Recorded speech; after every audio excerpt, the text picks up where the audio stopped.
You're listening to PetLifeRadio.com. Welcome to Animal Rights on Pet Life Radio. This is your host, Tim Link, and I'm so glad you're joining us today. Today we're going to be talking to author Tracy Ahrens about her latest book, Sammy Sparrows First Flight, and also all the wonderful work she does for animal rescue. And, of course, a portion of the proceeds from the book goes to rescue, so we're going to talk to Tracy about that as well. So it's going to be fun. It's going to be exciting. We'll find out about the book and find out about everything Tracy has going on. So everybody hang tight. Right after these messages, we'll come back with Tracy Ahrens. You're listening to Animal Rights on Pet Life Radio. Sit. Stay. We'll be right back after a short pause. Well, 4 to be exact. People say less is more. At Red Barn, we think less is better. It's what you won't find that sets our natural premium pet food apart. No byproducts, no corn or soy, no fillers. Just the natural ingredients your pets need to live the healthy life they deserve. Look at the label. We want you to. Red Barn Naturals Pet Food. Simply the best. Find it in your local pet specialty store. Try our chicken rolled food as a meal or shredded as a topper. Let's talk pets on PetLifeRadio.com. Welcome back to Animal Rights on Pet Life Radio. Joining us now is author Tracy Ahrens to talk to us about her book, Sammy Sparrows First Flight. Tracy, welcome to the show. Hello, thank you. Thanks for having me on. Absolutely, absolutely. Well, tell us a little bit about the book itself and how it came about. Well, the book itself started with the illustrations, and I would say about 20 years or so ago when I was in college. I came home on college break and I had an idea for the images and just brief notes to myself about what it would be. And then later on, within the last year or two, I massaged it into putting words to the text. But it's based on, as a child, I used to go into my neighbor's yard and I would rescue baby sparrows that had fallen out of a multi-room birdhouse that she had on a big pole. And some of them we nursed back to health, and we fed until they got big enough to fly and such. And I've always been interested in helping out animal organizations and fostering a little bit, but most of the doing is the fundraising aspect. So I thought it would be nice to put this together and help some of the organizations in my area here and surrounding area, which is just south of Chicago. And I decided to give all of the proceeds, actually now, of the book to these 9 organizations that have wanted to participate. So anytime anybody orders, they can choose which one of those organizations to help. And all of the organizations I have known over the last few years, and some of them, actually a couple of them, I have volunteered with closely, and one of them I helped found many years ago. So it's helping out a great deal of organizations, and it's raised, since it came out, it was December 25th, it was Christmas of 2014, and since it came out, it's raised at least $800, and it's been a lot of fun. I just wanted it to go to help animals in general because it was about rescuing, and that's what I used to do when I was a child, and I still do today. That's fantastic. Well, then tell us about the illustrations themselves. Now, you put together the illustrations, and over what period of time is this collection? Oh, yeah, I came home from break, and I was only on break, I think, for about a week. I sat and I did all these in chalk. I'm an English major, but I took a minor. I tried just under a minor in art. So I came home and I just did all these illustrations, and I put them away, and they've been sitting there for, like I say, over 20 years, and I always look at them and I thought, I have to do something with this, and I wanted to help. So this is what I put together, and I decided to give all the donations. But in brief, the story is about a young sparrow, and he decides he's going to fly, even though his parents tell him he's not big enough yet, which most sparrows fall from the nest because of that, or they get accidentally pushed out. He tells him not to fly, but he hops out on the perch at night, and he ends up falling to the bushes below. And long story short is an owl comes along and helps bring him back up to his house. And then there's a comforting picture at the end of his mother and father holding him. So it's kind of, I think, maybe helps out some families, too, with their children, understanding that there's a reason why parents set rules. And it does help, and little Sammy is lucky that he's able to get back up to the nest and be warm and dry again. There you go. Good heartfelt story. So had your background been from all the writing that you've done, because I know you've done quite a bit of writing, is it mostly geared toward children's type books, or has it been quite an array of types of articles and stories and books and things that you've put together? I was a journalist for at least 20 years, and I wrote for magazines and newspapers, and I was an editor. So I have done 2 nonfiction books and a book of poetry, and I have done, this is my 3rd children's book. The other 2 are the same publisher that did them, and then I have this one here that I'm helping with these organizations. But one of the other books you had spoken to me in the past about was called Raising My Furry Children, and it was about columns and stories I wrote about raising my Brittany Spaniel, and I just put it together in a book to help American Brittany Rescue, and I'm hoping to put that back out again soon because the publisher went out of business, and so I'm going to try and get that back out. But I just have this mission that I'd like to help people with the books that I do. And another nonfiction book I wrote was about a family that lost their son to a disorder called Potter's syndrome, and a child is born without kidneys, and they carried him full term. So I did that for them, and I just wanted to do it, and they came to me and asked. So I try to do a variety of different things, and I like to draw too. So I do mostly detailed drawings, but this one was just a freehand of the chalks, and I had a lot of fun with it. So, and I have another children's book that I mentioned before, and it is also, I did the illustrations. So those books are called What If the Moon, and the other one is called Cloud Jumpers. So I guess you could say that they're mostly geared towards being outside, which is where I like to be most of all, and creatures around. So very good. Very cool. So it's quite a plethora. Well, listen, we're going to take a quick commercial break, and we'll come back with Tracy Ahrens and talk to her a little bit about her writing and her writing styles, and then dig back into a little bit more about some of these particular rescues. So everybody just hang tight. You're just listening to Animal Rights on Pet Life Radio. Sit. Stay. We'll be right back after a short pause. Well, 4 to be exact. You love your dog and getting kisses from them. But their breath can be downright stanky. Knock out their smelly breath with Stank Be Gone. Stank Be Gone is made with natural ingredients to eliminate their bad breath while helping to reduce plaque and tartar. Just add a capful to your dog's drinking water. Stank Be Gone is only $19.95. Use promo code STANK to receive a second bottle for just $5. Go to stankbegone.com today. That's stankbegone.com.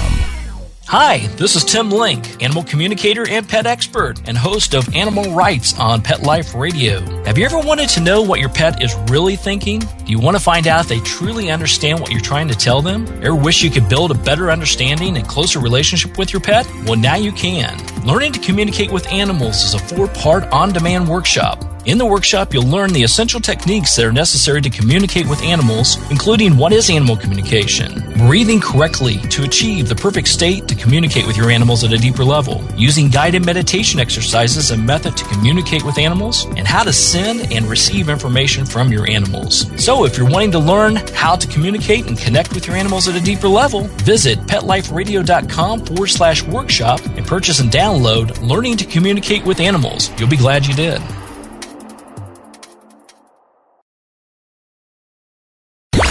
Let's talk pets. Let's talk pets On Pet Life Radio. Pet Life Radio. PetLifeRadio.com. Welcome back to Animal Rights on Pet Life Radio. The show's Tim Link, and I'm here with author Tracy Ahrens. Talked to her about her book, Sammy Sparrows First Flight, as well as just her writing in general. Now, Tracy, right before the break, we talked about some of your, you've written children's books, you've written nonfiction books, you've written poetry. How do you go about doing your writing? Is it a method of whatever moves you, that's what you're going to tackle? Or is there, like you said, is there a cause or a mission that you're wanting to tackle at a given time? How do you keep all that sorted about what your next projects are going to be? Most of it has been things that have moved me. My poetry I had put together over a long period of time, and most of my poetry is about nature, so I approached a publishing company that does all poetry, and Finishing Line Press is what it's called, and they put that together, which I'm honored that they were able to do. And I have been approached before. I mentioned earlier about the book for the family that lost their child to Potter's syndrome. It's called Giant Hero, and they had met me when I was a journalist, and I talked to them for a news story about their son, so they approached me later on, and I was honored to do that book. It was my first nonfiction book, and it was fun to put together. So I think I'd be willing to do more if somebody approached me for books in the future. And I do have other ideas for children's books that are kind of tucked away and being worked on. So there will be more to come in the future, and I might be able to link it to an organization or a cause again that can help, because it's fulfilling to me to be able to do that. Absolutely. Now, how do you, I know you mentioned some of the organizations and causes that you've been a part of and helped found. How do you decide which ones to go with? Because obviously there's a lot of great groups and great organizations that need help, need representation out there, as well as funds, as well as people to get involved with them. The organizations that I approached were those that I had formerly, or still do sometimes, help with fundraising. One of them I helped found maybe 20 or so years ago, and some others I have gotten acquainted with actually by Facebook and other people I know in rescue that have worked with them. Two of the organizations actually I've adopted pets from. One is, I can tell you what they are if that's okay. Sure. They're all located mostly in the south suburbs of Chicago area, and one is in central Illinois, but they help people all over the state.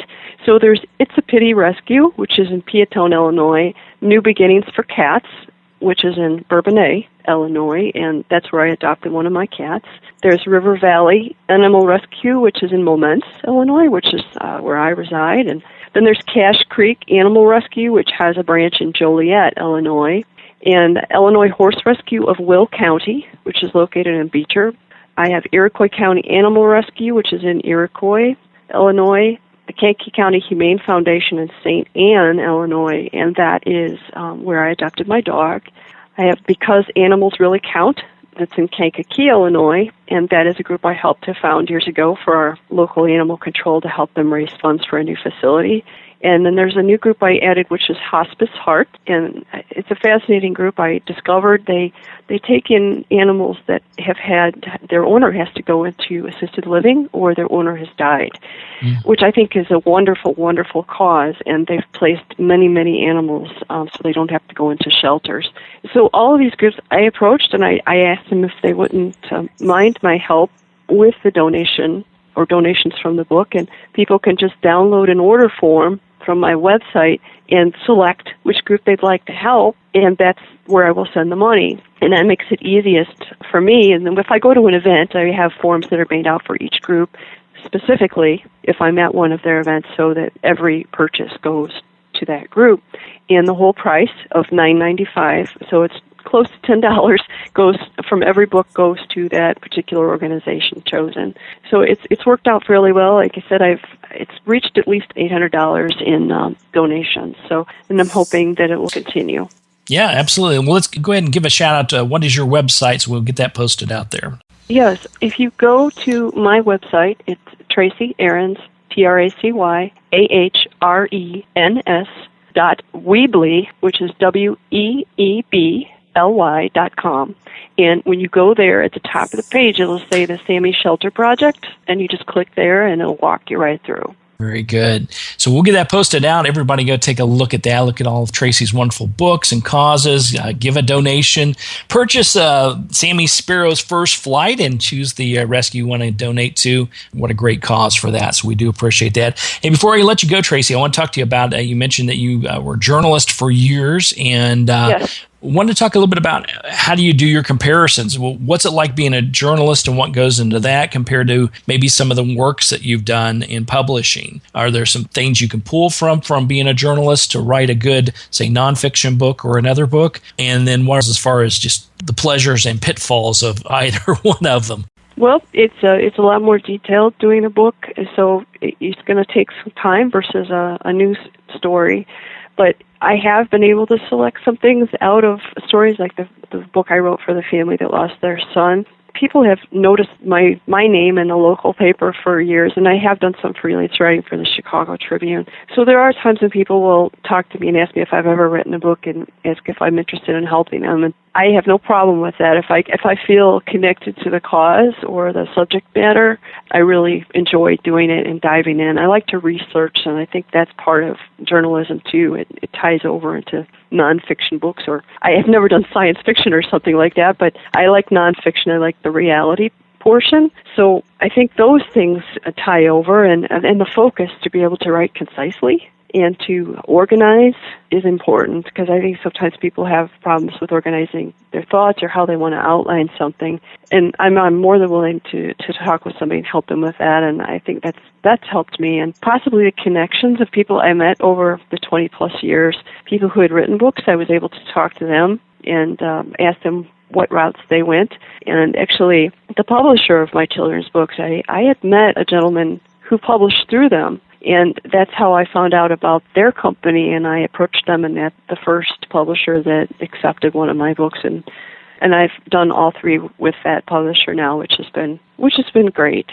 I would like to have more time to do more things, but I have not. So, because I do have a full-time job, so as most of us have to do to survive in this world, but this is something I enjoy doing. And I've talked to you, Tim, before about my writings. I write stories for different publications online and in print still about raising my pets, my current pets that I have, and that's my outlet to have fun. It's just reality stories about some fun things that we've had happen or some sad things that have happened, and I share those with a variety of publications too now. I'd like to put those into a book someday too and help out, and I will. I'll put it into a book and help out an organization or a couple of them again too, because it's been a journey, and people seem to follow the stories, so I'm honored. I do get letters from people who have read some, and they've been touched by them, and that's what I love to see, is if I'm able to move somebody and help increase that animal-person bond, that's one of the biggest thrills of the whole thing. Yeah, absolutely. Absolutely. That's what I talk a lot about is, the writings that I do, whether it's the books or the magazines or articles, whatever it may be, it's really getting the message out there. And the message for me is, building the best bond possible between humans and animals, animals and their human companions. Absolutely. So anything we can do to get that message out there is always a good thing, right? Yes, and yeah, it's a bond that some people don't understand, but if you've had it, it's just something you can't often put into words. So I know what you're saying, and I think it would help some people if, we all get together and we start talking about our animals, and it's this commonality that it's just a camaraderie, I guess you could say, of it's just our passion. Mm-hmm. They're just fascinating, amazing little things. Absolutely, they're our heart connection, and yes. I think those that haven't experienced it probably will sometime in their life. If they don't, it definitely isn't a complete life, in my opinion. Yes, it's yes. All right, very good. Well, Tracy, thanks so much for coming on the show today. Once again, everybody, go to Tracy's website, and we'll post that online. Pick up a copy of Sammy Sparrows First Flight and help the rescues out, as well as take a look at all of her other wonderful writing out there. Tracy, thanks once again for coming on the show, and good luck with everything. We'll look forward to speaking with you somewhere down the road. Okay, thank you very much, Tim. All right, take care. All right, we're coming to the end of the show today. I want to thank everyone for listening to Animal Rights on Pet Life Radio. I want to thank also our producers and sponsors for making this show happen. If you want to find out more about me and all the wonderful shows that I have on, you can go to PetLifeRadio.com, click on the Animal Rights icon, and download all the wonderful interviews and episodes. And while you're there, make sure you check out all the wonderful shows and hosts on Pet Life Radio. It's PetLifeRadio.com. If you have any questions for me, you can always email me at tim@PetLifeRadio.com. It's tim@PetLifeRadio.com, and I'll be glad to answer your questions, entertain your comments, and bring on the people you want to hear from most. So until next time, write a story about the animals in your life, put it in a blog or post, a writing, a book, whatever you want to, get it out there, and you never know, you may be the next guest on Pet Life Radio Animal Rights Show. Have a great day. Let's Talk Pets, every week on demand, only on PetLifeRadio.com.